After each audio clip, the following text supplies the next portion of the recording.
বিসমিল্লাহির রহমানির রহিম।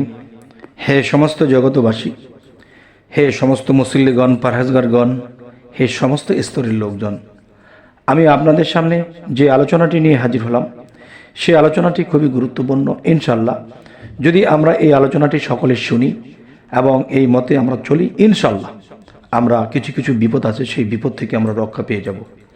সেই বিপদগুলো হলো কি, দেখেন, কিছু কিছু মানুষ আছে যে তারা একটা ভয় বিধি তাদের ভিতরে কাজ করে, যে আমি লঞ্চ স্টিমারে যাব, আমি কোনো গাড়ি চড়ে এক দেশ থেকে আরেক দেশে যাব, বা একটা ডিস্ট্রিক্ট থেকে আরেকটা ডিস্ট্রিক্টে যাব, গাড়ি অ্যাক্সিডেন্ট হবে বা বিপদ আপদ হবে, এমন একটা কিছু ভাবনা চিন্তা তাদের ভিতরে থাকে। এবং সেই ব্যক্তিটি গাড়িতে চলাচল খুব কমই করে। কেন?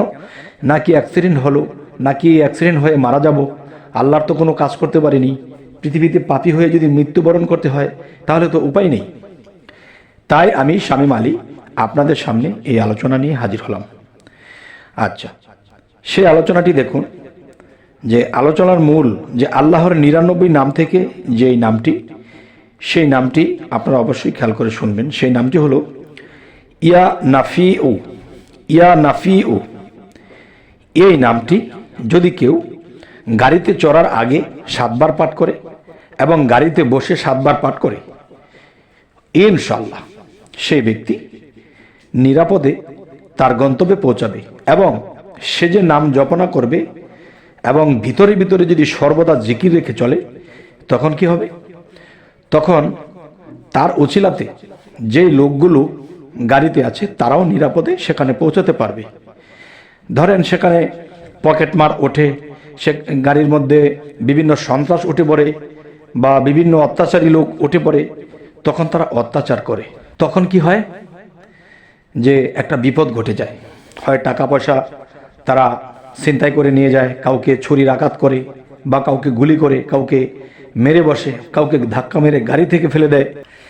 এ ধরনের ভয়ভীতি যদি কোনো কারো ভিতরে থাকে, সে যদি এই নিয়মটি পালন করে, ইনশাআল্লাহ সে নিরাপদে পৌঁছাবে। আচ্ছা, আরেকটি বিষয় হলো যে ভয়ভীতি পায় বলে এটা করবে তাই নয়। কারণ ভয় পেলেও মানুষের দুর্ঘটনা হয়ে গাড়ি অ্যাক্সিডেন্ট করে মরে যেতে পারে, আবার ভয়ভীতি না পেলেও তো মরতে পারে।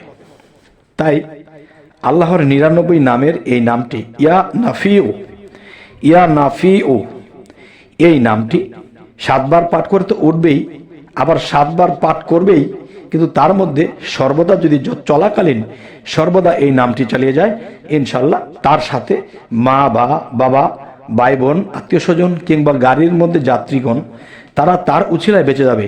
সুবহানাল্লাহ, আলহামদুলিল্লাহ, আল্লাহর এই নামের কত গুণ। তাই আমি বলবো, হে সমস্ত জগতবাসী, আমরা অবশ্যই এই নিয়ম পালন করব, তাই আমরা নিরাপদে থাকবো ইনশাআল্লাহ। এবার আসি, ইয়া নাফিউ এই নামটি যে ব্যক্তি কার্য শুরু করিবার সময় 41 বার পাঠ করবে, তখন তার কি হবে?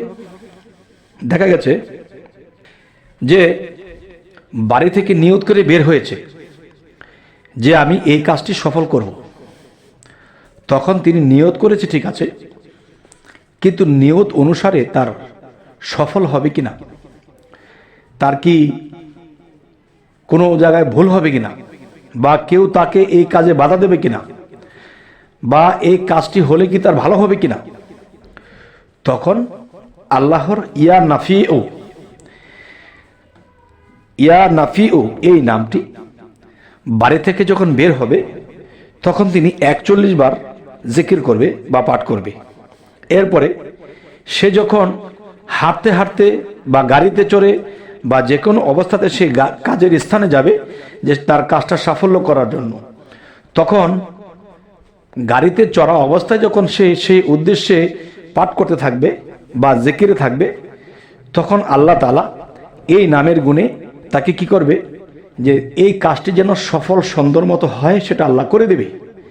আর যদি আল্লাহ মনে করে যে এই কাজটি করলে সে সফল হবে না, কিংবা সে এই কাজটি করতে গেলে এটা কাজটা যদি হয় তাহলে তার আরেকটা সমস্যা হতে পারে, তখন আল্লাহ তাকে এই কাজটি করাবেন না।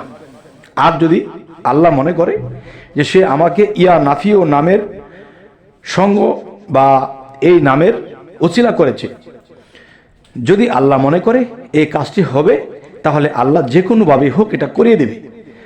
আর যদি মনে করে আল্লাহ যে এটা করলে তার একদিক দিয়ে লাভবান হলে আরও 2 দিক দিয়ে তার লস হয়ে যাবে, তখন আল্লাহ তাকে ওখান থেকে ফিরিয়ে আনবে।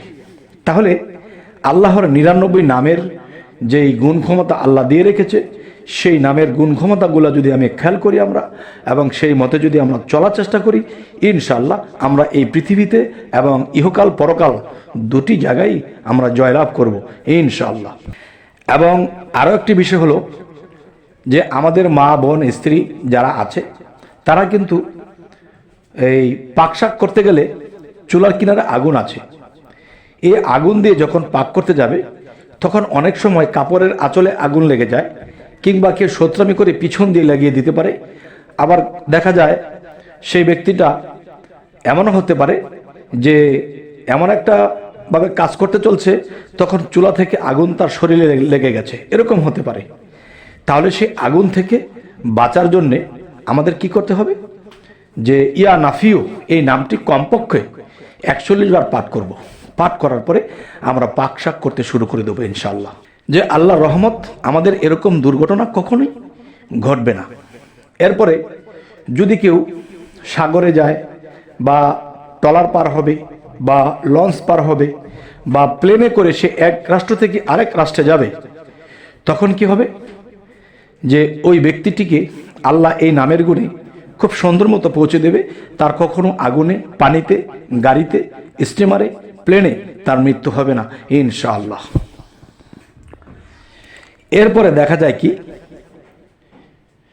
মানুষ দেশ থেকে বিদেশে যায়, বিদেশে গেলে দেখা গেছে যেই কাজের উদ্দেশ্যে গেছে, তখন বিদেশে এই কাজ বাদ দিয়ে তাকে অন্য কোনো কাজ দিয়েছে। যে কাজটা সে জানে বাংলাদেশে সে শিক্ষা নিয়েছে, এখন বিদেশে যাওয়ার পরে তাকে অন্য কাজ দেওয়া হয়েছে, এখন সে ওই কাজ তো করতে পারে না, তখন খুবই কষ্টে তার জীবনযাপন কাটছে।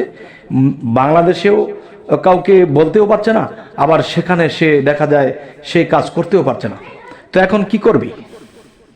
এখন দেখা যায় কি হলো, তখন সেই ব্যক্তিটি এই নামটি প্রতিদিন জিকির করতে থাকবে, পাঠ করতেই থাকবে, ইয়া নাফিউ ইয়া নাফিউ।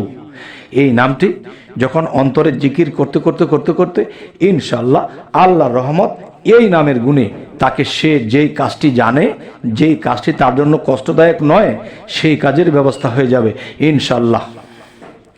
তবে হে সমস্ত জগতবাসী, আপনাদের সামনে আজকে এই আলোচনাগুলো কেন এনেছি? দেখেন, এই পৃথিবীতে অনেক মানুষই এরকম বিপদগ্রস্ত হয়ে থাকে। তারা না পারে করতে, না পারে সইতে, না পারে কাউকে কইতে।